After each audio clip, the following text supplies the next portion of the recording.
सोलापुरातली ही गोशाळा म्हणजे भाकड गायींची उपयुक्तता सिद्ध करणारा एक उपक्रमच आहे।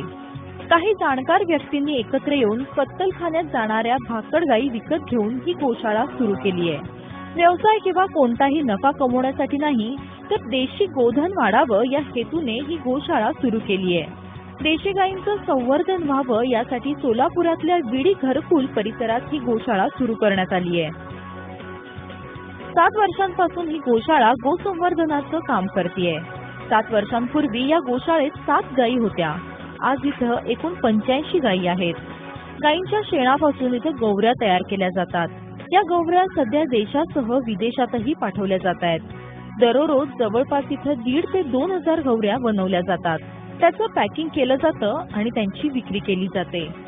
या उपक्रमामुळे इथल्या स्थानिक महिलांनाही आता रोजगार मिळालाय।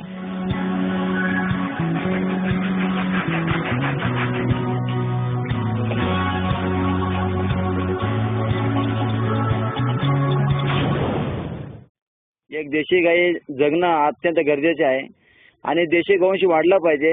त्यातून आज सगळं भारत देशात गाईच्या दुधापासून शेण, गोमूत्र हा सगळीकडे कामाला येतो। पंचगव्य औषधी निर्मिती सुद्धा उपयोगी आहे चांगली। अनेक रोगराई या गोमूत्रापासून कमी होतो।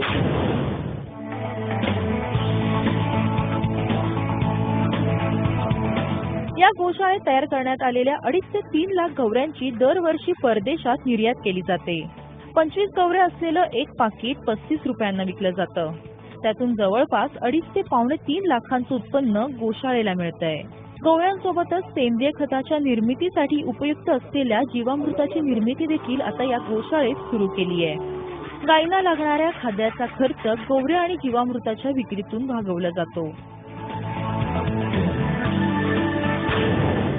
आम्ही गोवऱ्या बनवून आम्ही अग्निहोत्रीसाठी इंडियात आणि सोलापुरात, महाराष्ट्रात आणि जर्मन, मलेशिया या सर्व देशात आम्ही निर्यात करलो।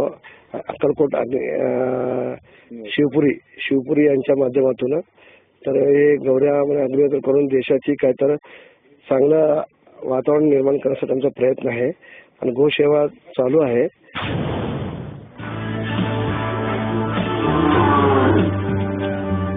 या गोशाळेतून गोसंगोपनाचं महान कार्य तर होतच आहे, शिवाय गोवऱ्यांच्या निर्यातीतून नव्या उद्योगालाही चालना मिळाली आहे। शेतीला पूरक व्यवसाय म्हणून हा व्यवसाय शेतकऱ्यांना नवी दिशा देणारा ठरेल।